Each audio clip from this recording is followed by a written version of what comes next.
Welcome to another episode of Out of the Blank Podcast. David, I'm not going to act like we didn't just talk off air for a little bit, but David, it's a pleasure to have you back on the show, man. I wanted to invite you back on to talk about the RFK assassination, a little bit more about the 60s, but welcome back, man. Thanks. Appreciate it. Thanks for having me on your show, man. Appreciate it. Now, I know you talk about political assassination with your students, but does that all like boil down from because JFK, MLK, and then you talk about the RFK assassination as well, too?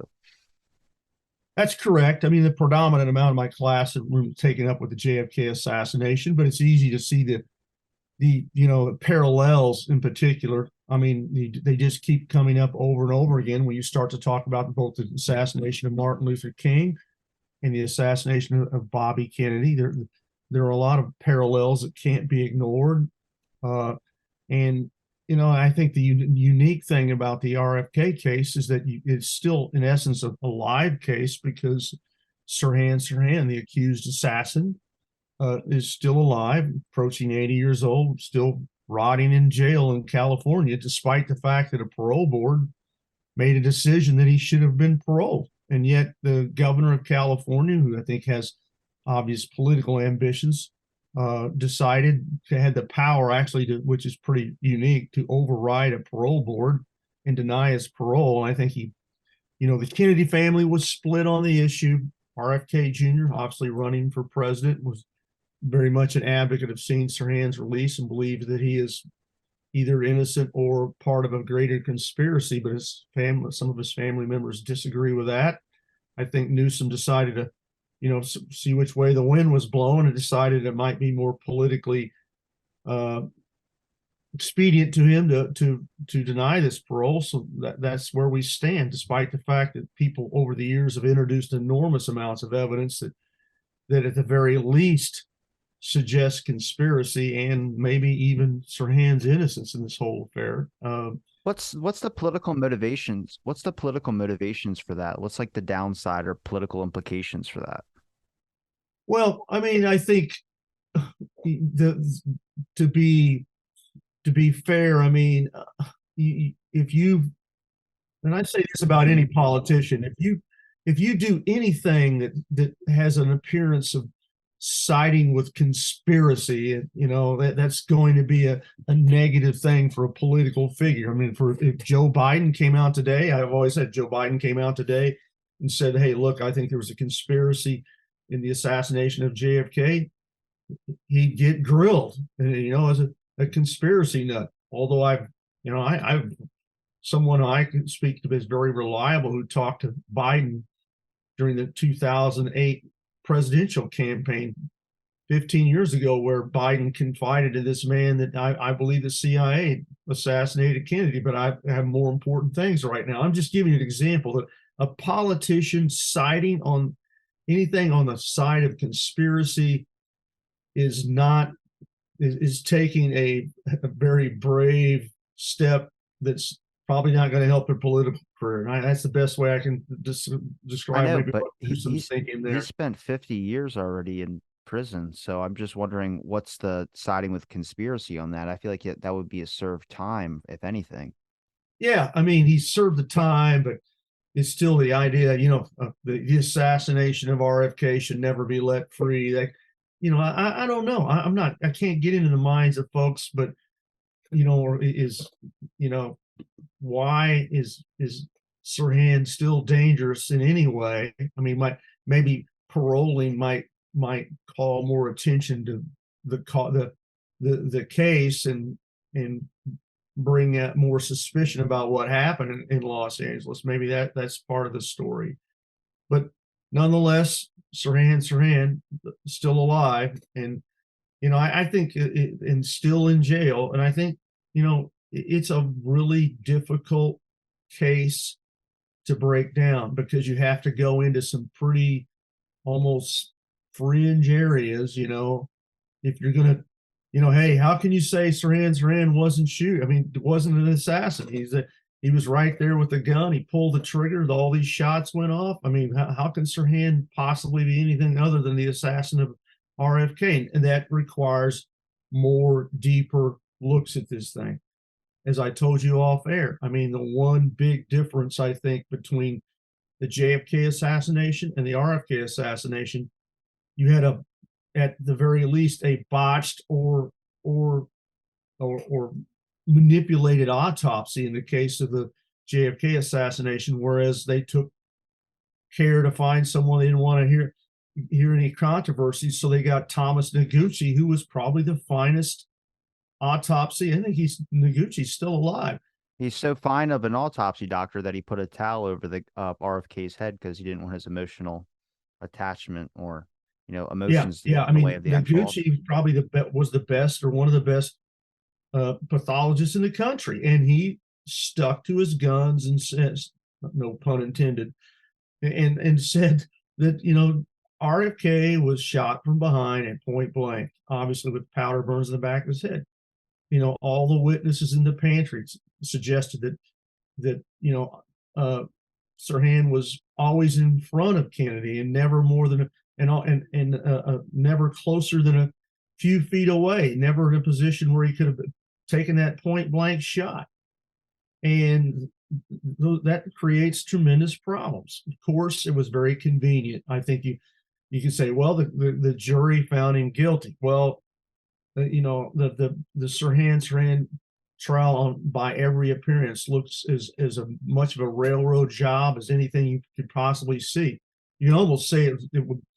You'd have to wonder if the same thing would have happened if Oswald would have been alive, that he would have been railroaded in the same way that Sirhan was. The autopsy, the most explosive evidence, was not released or presented at trial. I mean, who was defending Sirhan? Why didn't they bring these things up? And there's a good answer to that. Again, I know these are things that maybe you've heard or gone over, but the lawyer who was brought in to defend Sirhan was named Grant Cooper. And there's some very suspicious things about that. I mean, Cooper, prior to his defense of Sirhan, was defending one Johnny Roselli. And I know you know about him, the whole case associated with the Roselli and this ultimately his suspicious death himself in his 70s before he was supposed to suspicious. He got chopped up and thrown in a fucking barrel. That's and he was a mob guy who had obvious CIA connections. But Cooper was put in a pretty precarious situation with that Roselli trial. There were files from the prosecution that were found in Roselli's trial on Cooper's desk. And the automatic thing was, well, Cooper has somehow got his hands on prosecution files. He could be disbarred for this. He wasn't. Was that the thing that got Cooper all of a sudden to defend, Sirhan, if you want to call it defense, that somebody have the goods on him and put him in a position almost where he'd be blackmailed into some sort of non-defense of his new client, Sirhan. Those are speculations that some folks have and know more about than I. I think, when you look at the case itself, this is where you have to go into that's, into that fringe area, but it is what it is. The idea that Sirhan may have been hypnotized, I believe he was, by all signs and behavior before and after. Even the fact that that Sirhan could not remember anything, they actually put him under hypnosis. It wasn't like it's some odd fringe thing that out of the air. No, they actually hypnotized Sirhan, the defense team, to try to, or I'm not sure defense or the court ordered that to try to get him to remember, and he's still like it was almost blocked from his memory. If you want to hear something, you should get your hands on the actual audio recording. Shane O'Sullivan's done a great video documentary that's out there where he actually has the audio recording of Sirhan when they had him under hypnosis and they tried to get him to, come out. Yeah, where they were saying, there he is, shoot him, Sirhan, shoot him. Yeah, and they still can't get to it. I know that there's the obvious thing. I mean, life imitating art, maybe with the Manchurian Candidate, which is a terrific film. It was done by Sinatra, and I think in '62, then was redone by geez, about 10 years ago, right? I know the book John Marks wrote, Manchurian Candidate. Yeah, and that the consultant to that movie was a guy named Brian, who is known to be a CIA mind control expert.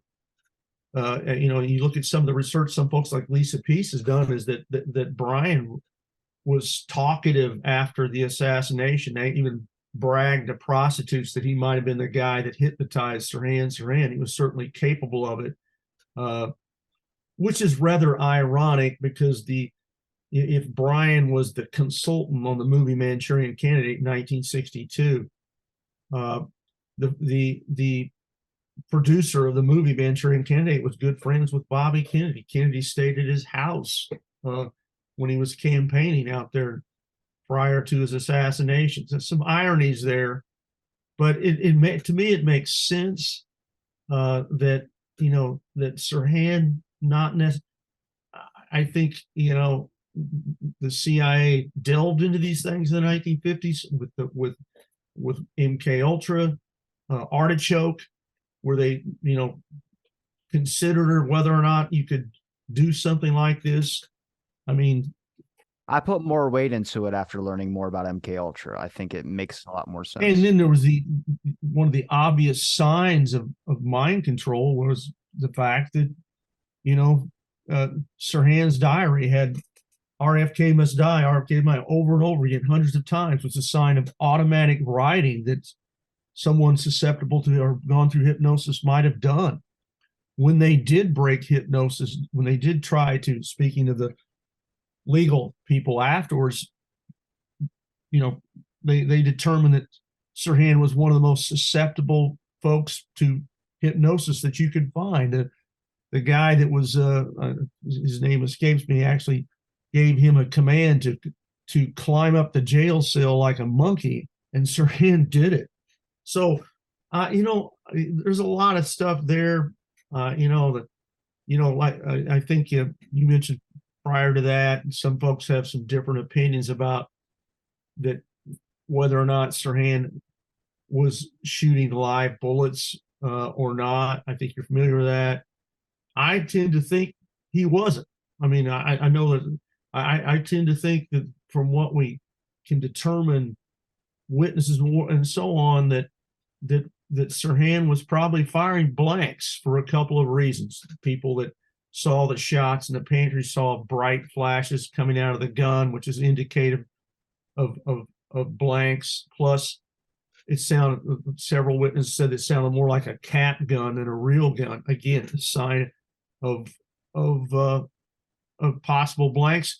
And if you're going to set this thing up, if you're going to put other people in place to actually kill Bobby Kennedy, you don't want them to get shot. It makes perfect sense to me. Why would you have somebody, you got a patsy down there in an enclosed area spraying bullets around? The people that are assigned the task could very well have been shot themselves. It makes sense if that would have been the scenario. But I understand, those people who do the research on this are very split on that. What we do know is one of the top acoustical experts in the world did this for CNN, I don't know, 11 or 12 years ago, and determined that there were probably 15, 16 or upwards shots acoustically in the pantry, which they probably had evidence of more than 8 shots in the pantry already, with the shot that was on the door jamb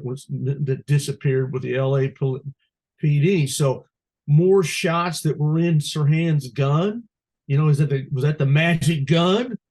The fact that witnesses say after 2 shots or so that Sirhan's hand was kept down towards the floor.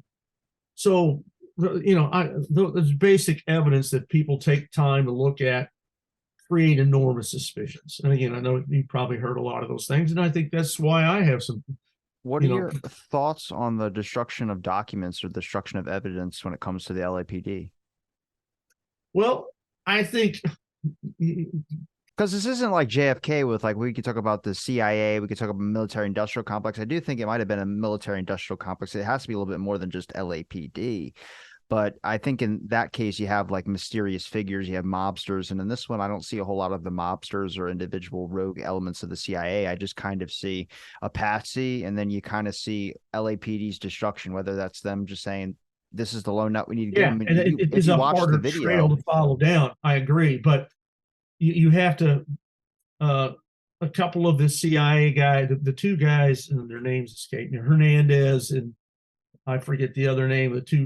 The two police officers, that did that were put in charge of the investigation by the LAPD. I mean, they had spent special unit center, it was called. Those guys were brought back from Latin America. Guess what? Doing training with guess who? The CIA. Then all of a sudden, they're in charge of gathering evidence, interrogating witnesses.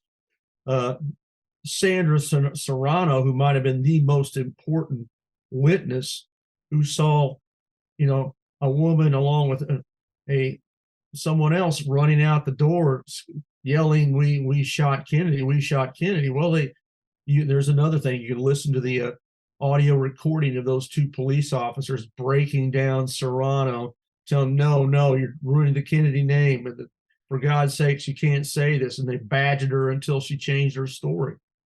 And the LAPD did make evidence disappear, did destroy evidence afterwards. Their whole, I think that part of that might have been actual CIA infiltration on the part of these two officers. And I think there was also a big movement afoot that the authorities in LA kept saying, we don't want another Dallas. We don't want another Dallas. Well, they already got another Dallas. RFK was shot on their watch. They should have moved heaven and earth to get to the bottom of it. But their thing was, okay, we're going to squelch all the conspiracy theories right away. And that meant, not talking to witnesses or badgering witnesses, making evidence disappear, making everything fit in a nice, neat, although it wasn't very neat package, especially with the ballistics, which were ridiculous. And yet, so I think the answer is in some ways much like the JFK assassination. Does it mean that everybody on the Warren Commission was on it, on the conspiracy line, or did a lot of folks involved with investigating the case, whether it was in Dallas or Los Angeles, interested in avoiding conspiracy at all costs, making sure that everybody's satisfied that the lone nut was the guy, and end of story, tie up all the loose ends. I think the blank thing has take the simple approach. I think the blank thing has a lot of weight to it, because if you kind of examine it from, if you believe Oswald was a patsy, nobody saw him up there or saw like there's a guy up in the window shooting shots out there. They kind of just, everybody scattered, everyone whichever way, but they never physically saw Oswald holding a rifle firing at Kennedy. You know what I mean? So you get to the RFK case. Now you have a patsy, but everyone sees the shots. But if you give them blanks, then everyone just sees the spectacle aspect of it. And that could be a more perfected method to get rid of somebody that could be a threat to what I would call, I wouldn't say the deep state, but it would be a threat to probably the government's power, the military industrial complex idea, which I'm starting to see more of. I mean, we have evidence of that with COINTELPRO, invasion into Black Panther parties, invasion into KKK, invasion into any groups you want to name that were I guess, considered a threat to the original ways of thinking of the military industrial complex. So it makes sense we're testing out their methods. I think that you have to, the major motive, I think we're two major motivations for eliminating Bobby Kemp. One, it kind of relates to what you're talking about, the Vietnam War. I mean, with his decision to come out directly against the Vietnam War, putting in opposition to, like I said, the military industrial complex, to Lyndon Johnson. And then the other thing I think is very important is I think behind the scenes, it was becoming obvious that RFK had every intention of getting to the bottom of what happened with his brother, and he said, on the campaign trail, he told college students, only the power of the presidency will give me the opportunity to find out what the truth about what my brother's death was. He was quietly, not so much publicly, letting it be known, probably a huge mistake, that he was going to get to the bottom of what happened to JFK. And that put some people, I think, in some real danger. I think that might have been a crucial factor in making the decision to act in terms of what happened in Los Angeles once Bobby Kennedy obviously had the nomination. When you think of it that way, I mean, they didn't kill him until he wins the California primary. Then it's obvious that he's going to be president of the United States, where he's going to be a direct threat to maybe those that were involved with what happened in Dallas in 1963. I mean, to me, that's the best, easiest answer if you're willing to accept the idea there was a conspiracy in Los Angeles. Well, I look at these like a continuum. That's why I was mentioning the Oswald Patsy scenario. Like if that was a trial run, and then you get to see a more perfected method with the Sirhan aspect, and you can just keep going on through however long it takes for them to get rid of somebody and what they perfected it to now. I mean, look at media, for instance. Media back then was getting your journalists to fall in line and reporters and all this. And we see pretty perfected, well displayed media now. It seems like everybody's pitching a narrative, and now nobody wants to even talk about it. So I just kind of look at all these like in a continuum of the military industrial complex. Like they just kept a lot of these slip ups that we keep catching, the Kennedy stuff, all this type of stuff where we see government corruption, we can expose that, but they were never stopped on it. Like when you read the Church Committee, what happened after the Church Committee? Did the CIA lose power at all? Or no, it just kind of kept on going. And just, I feel like these are unchecked powers that kept going. So I look at these all like a continuum of events to string along. Well, I think, I've always taken a position, and a lot of folks that probably would disagree with me. I feel like that once there was more light on the CIA after the Church Committee, after you go fast forward another 10 years, and the Congress passed legislation that assassination should not be part of governmental policy. I think it's more, I don't think the CIA is running around assassinating people in 2020, or 2023. I think they're still involved, and have been in this century, still involved and engaged in some very questionable things, to say the least.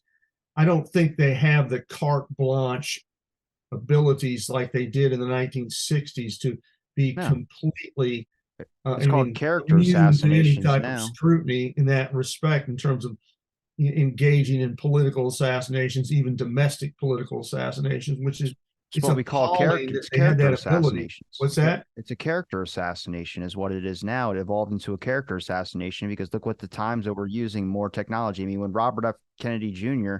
announced his presidency, immediately they're saying anti-vax presidential candidate and all. That's an easier way than killing somebody, is getting rid of them. It is in some ways. I mean, I think it's almost, again, I don't know if it's as planned or as contrived, but I think what has happened is that the media has almost become, it's almost like I used to describe it as the Pavlov's dog response, like that, they don't even need to be told anymore to attack anybody from a conspiracy angle. They just automatically do it.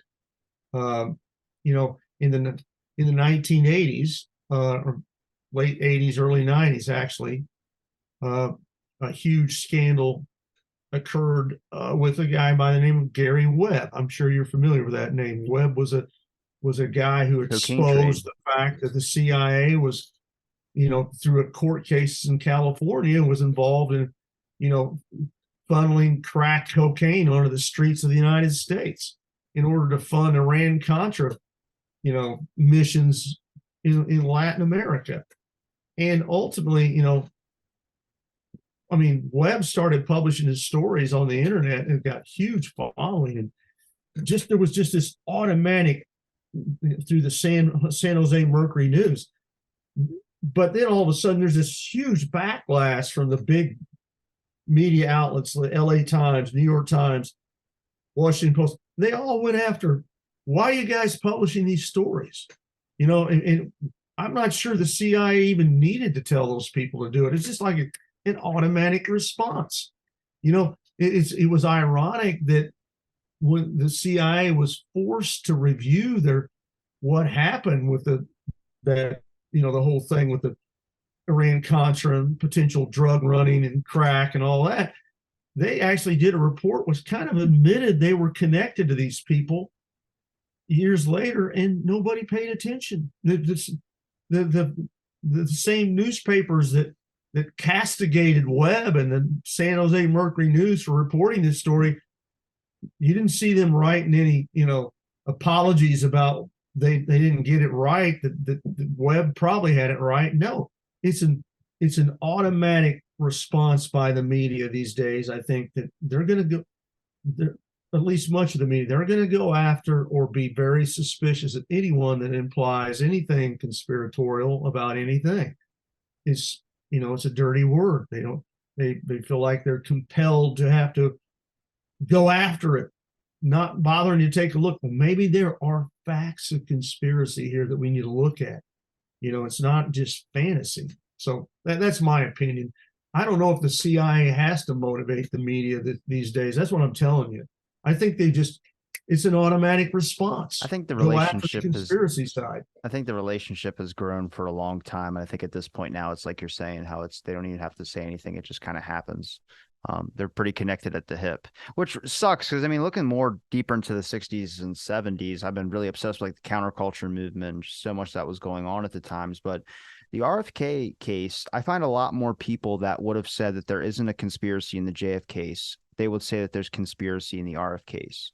A common example or a good example is Vincent Bugliosi, who I do not like, but he also said there was conspiracy, or he didn't believe the full story of the RFK case, which I thought was interesting. I'm just curious if your students have the reception. I don't know if they're in all the way on the JFK conspiracy, but does the RFK one kind of make it a little suspicious? I mean, it's two brothers. It's same thing. One lone nut is what they're saying. That's a little bit suspicious. Yeah, I think, as I said, I try to lay out both stories and the logical conclusion is that if you're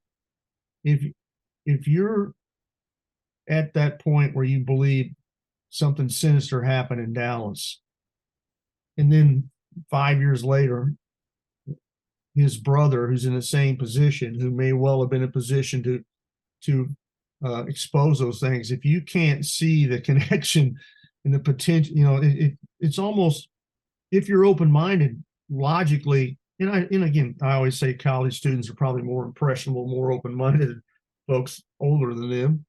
It's not hard to get to that next point and say, look, something smells here too. There's something connective here. How both these men, and then obviously King as well, could be, the liberal political leadership of the United States in the 1960s was basically systematically eliminated in a 5-year period. And why? Ask the question why, and what direction the country went because of it. It's, to me, it's like it's so tragic. And obviously, I mean, where would the country have gone if JFK had remained alive? But you can also, even as much or more, ask the same question: where would we be as a country if RFK had been elected president in 1968? Where we could have gone in such a different direction, even then, for the betterment of the country. But we were denied that, by assassination. So here we are. You know why the Kennedy family is split on the whole Sirhan issue? I mean, it's like with Robert Kennedy Jr., obviously, I don't think he thinks Sirhan did it. Paul Schrade didn't think he did it either, which I feel like adds a lot of weight for me to get on board that Sirhan wasn't involved in any sense. Yeah, I understand he had a gun and everything, but I think the difference is that Bobby Kennedy Jr. took the time. I mean, before you dismiss him as some conspiracy nut, and again, there's some things, I'll be honest with you, there's some things about Bobby Kennedy Jr. I'm not on board with. I think he's upside down on some things like Ukraine and stuff like that. But to his credit, he took the time to go and talk. He went out to California. He talked to Paul Schrade, who knew his dad and was a witness and was shot himself. You know, he did his own personal investigation about Sirhan and looked at the information in the documentation and made a logical conclusion that something was wrong here, that something went down. I don't think that, I think some of the other Kennedy family probably haven't taken the time to, or again, what's the, you talk about, I mean, there was I'm going to bring a little sociology in here to you, okay? Oh God, it's the one topic I don't even know what it means. Study by a famous sociologist named William Zellner.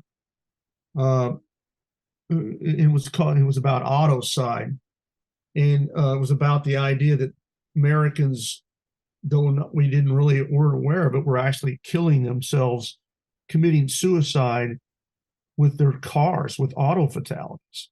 And yet the law enforcement across the country wasn't really getting to the bottom of this. Why? What's the easy answer? The easy answer is the easy way out is just to accept sweep it under the rug and take the easy road, say, the guy, it was an accident.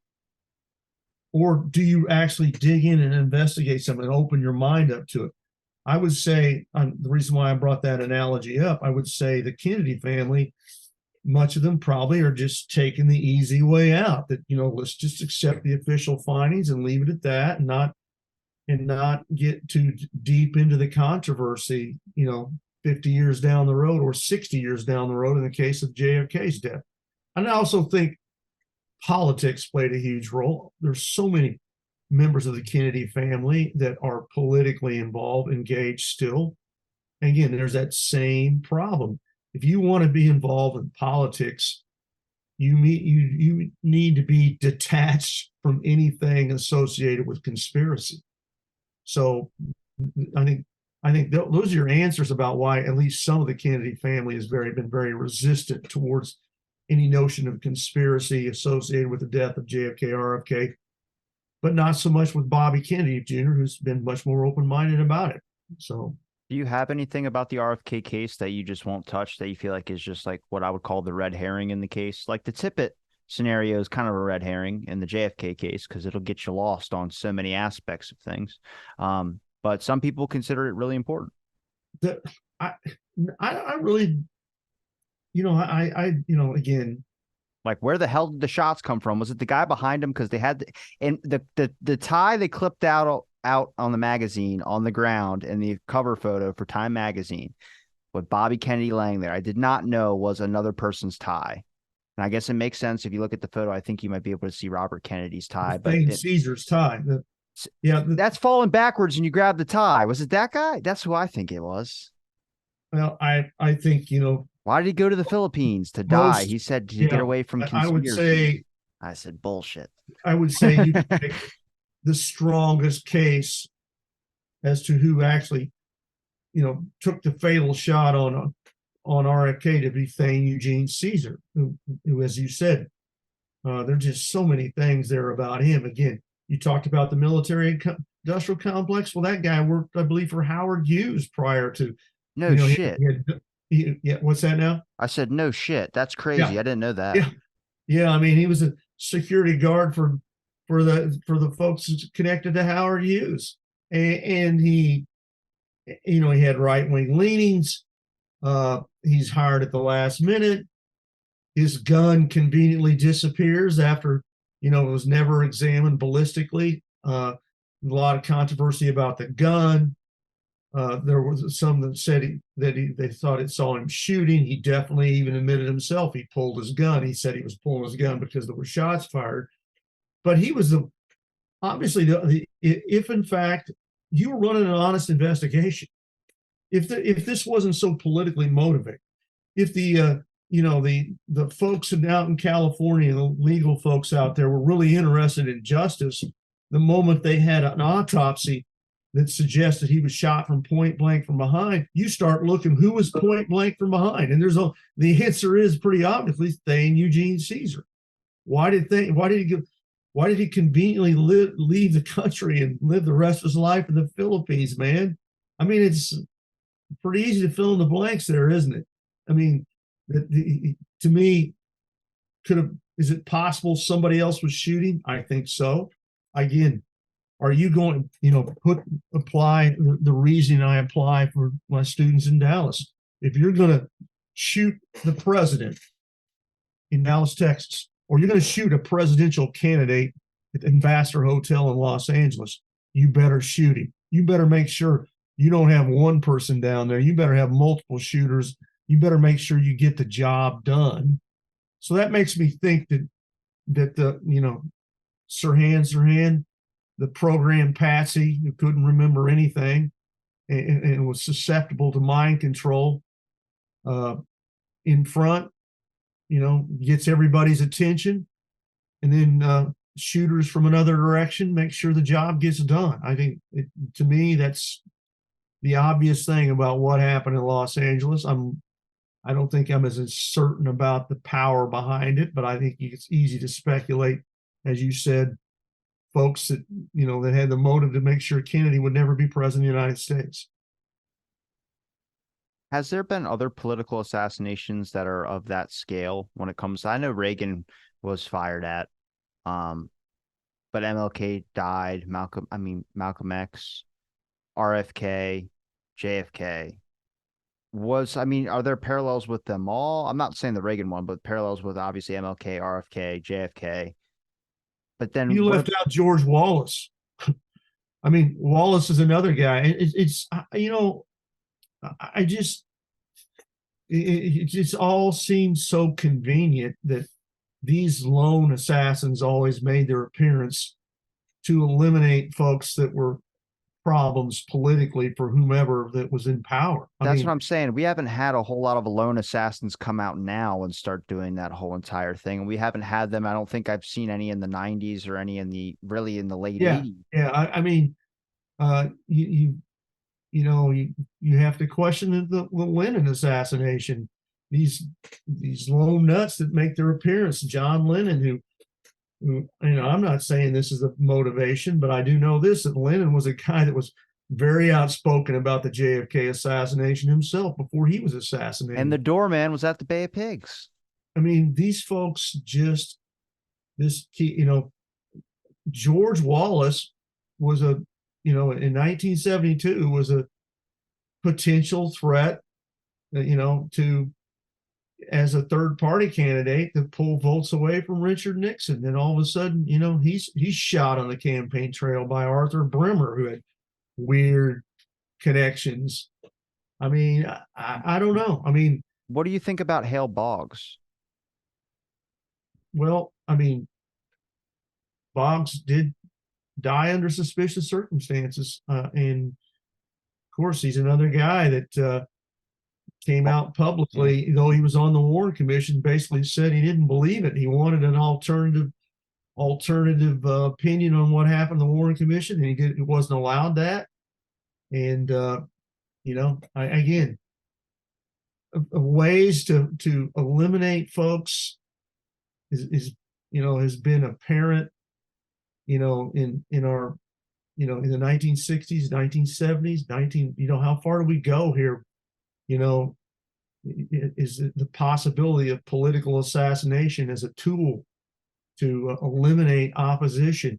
To me, it's very realistic. It's very difficult to definitively prove. I understand that, but it is so convenient, right? When these people are eliminated. It's crazy because whenever someone says, no, that can never happen here, and then you talk about another country where they might do a political assassination, another country does it, or something happens in another country, they'll go, oh yeah, well, that's over there. And it's like, well, we're not exempt from the whole, field of warfare. That's the scariest thing about like what technology we use. Like if you look at the bioweapons history and how that warfare started to evolve before they did the ban treaty. I mean, you could still fight the point if they're still using biological weapons, but there's a whole thing where when you introduce a new weapon, like introducing the atom bomb, not soon later, everyone else started to get their own devices and things of that sort. It's like upgrading the warfare tactics. And at this point now, with the political realm more domestically, you start seeing these assassinations come out, especially in the 60s and 70s. I mean, Fred Hampton's another one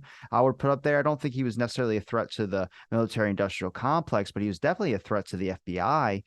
J. Edgar Hoover in particular, much probably as MLK was, but that was more of Chicago police error and a lot of issues going on with them that was never really fully done. Justice for Fred Hampton is another one, but there's a bunch of that stuff. Dag Hammarskjöld's a good example. Going to the Congo and his plane goes down. I mean, that's still speculated. The UN in 2013 tried to investigate that one.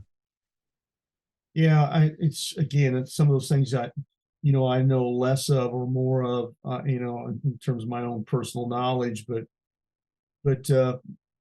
it it's a fact that this reality that assassination used as a mechanism or a tool for political ambitions or power. I mean, you go down to the. I mean, it's not like that. I just speak of this, and I use this, and sometimes when I speak about the idea that go back to the period of imperial crisis in Rome 2,000 years ago, where Rome went through a period where there were like, at least a 50-year period, there was like something like 22 political coup d'etats and assassinations in a 50-year period.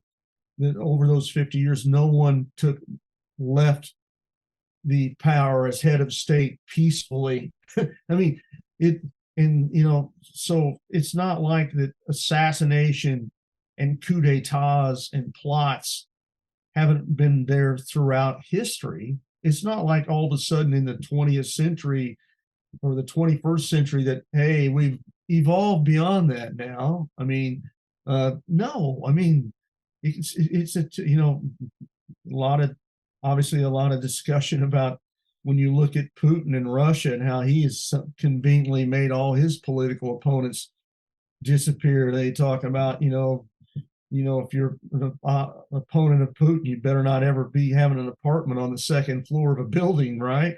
I mean, it's not like this is just something that's, immune, that we're not immune to as human beings. The use of Machiavelli said that people will lie, cheat, steal, and kill, murder to gain and maintain power.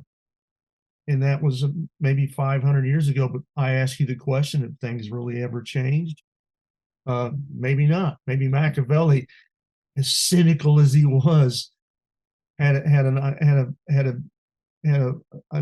accurate idea of what politics could become in many places. Well, you have an important job because when you're teaching this to your students about political assassinations, like it's especially one that's important, like the RFK one, which do you know why it doesn't really get talked about a whole lot? Like it's not one of the obviously it's not as big as the JFK one, but like the public doesn't really hear a whole lot about the RFK assassination. It's more like everyone I think knows about the JFK assassination or whatever. Yeah, well, they should be. I mean, it's. I mean, you're right, and the public, that might be one of the benefits of the RFK Jr. candidacy is that, there are some where that would be something no one would ever even discuss anymore on the political trail. I mean, he's being asked these questions about what happened to his father, what happened to his uncle, and he's being honest about it. So I think in some ways his candidacy, though, again, like you said, he's been attacked on a lot of other levels, is raising awareness to this story that, that we need to take another look about what happened in Los Angeles. We need to take another look about what happened in Dallas. That these things, there's a darker, sinister side to American politics, and it's all part of the, again, I've said this over and over again, but if we're going to have any semblance of democracy in this country, democracy is much harder, and you have got to have truth and justice. You've got to expose the lies. You've got to expose the corruption. no matter how dark and sinister it is. That's how you maintain a democracy, by getting to the truth. We will, if you want to be a fascist state, an authoritarian who's calling all the shots, you don't need truth. You just need to whatever we're told. Like, back to 1984 and Orwell saying my final commandment, right? If paraphrasing from that, is that you'll ignore what the facts in front of you. You only believe what you're told. That is, with a democracy, you'll have nothing and you'll like it. What's that? It says you'll have nothing and you'll like it. Exactly. And we have got to pursue those things. I don't care. There's no statute of limitations on justice. 60 years down the road, 50 years, 55 years down the road, we need answers to these things. We need our adjustment of history. I mean, another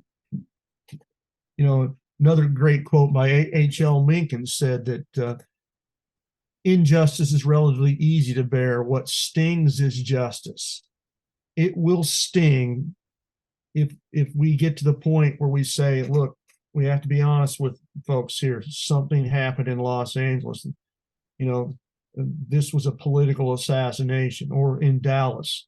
Yeah, that might have an adverse effect on our institutions temporarily. But at the same point in time, going forward, knowing those truths, we can hopefully prevent those things from happening again. That's the essence of democracy. If we have a functioning one at all. When it comes to the RF case, I just got one. I want to call it a big question, but it is a question. The importance of understanding the RF case when you teach it with your kids. Do you find that a lot of them are getting interested in the Sirhan trial? Because I'm becoming more interested in Sirhan's whole everything that's going on with him, to see if there's any. I know there's people fighting to try and get him out, but I'm just interested if kids are picking up on why that is so important, like the historical accuracy, not just for historical context of understanding like real history and getting truth out of the matter, but also this guy's life is kind of being tossed around like it's a ball at a Nickelback concert. It's not good. So I'm just curious. Yeah. I mean, I'm sure, again, anyone, students, young, old, anyone else, should be, saddened by what's happened to Sirhan. The idea that,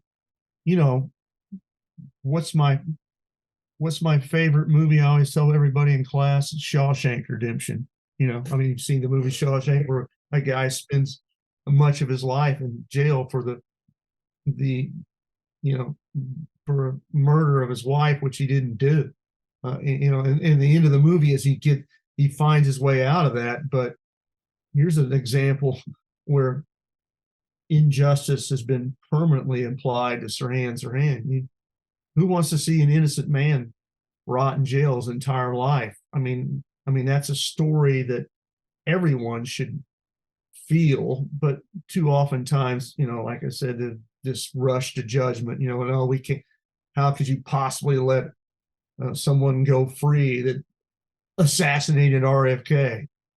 Well, maybe he's innocent, and that's why he should go free.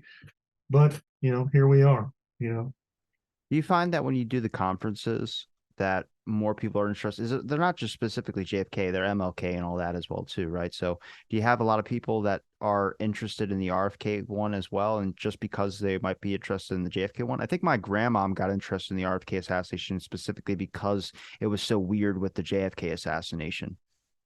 Oh, definitely. I mean, every conference we hold, including the one in Dallas this coming November, we also have speakers talk about both the RFK assassination and its conspiratorial elements, and also the MLK story as well. We have good speakers in those things. Again, the JFK side of things predominates, but you mentioned Pete Hymans, who was on your show earlier. He's one of the guys that will be speaking in Dallas about the RFK assassination in November, along with some other really good. William Law, who's terrific on both the RFK JFK case. And a lot of researchers have been involved with both. William Clabber, really good journalist who's again covered both the JFK and RFK story. He will be in Dallas. Those are some examples of some folks that will have speaking in Dallas about specifically the RFK assassination. Well, I appreciate the time you gave me, David, to talk on my show about the RFK case. Like I said, I'm getting into it a little bit. I had to take a break from the JFK stuff a little bit, but I realized the importance in the RFK one as well too. And plus, I started seeing, now that I'm hearing the actual story from a lot of people and reading it a little bit myself, I'm seeing a lot of parallels.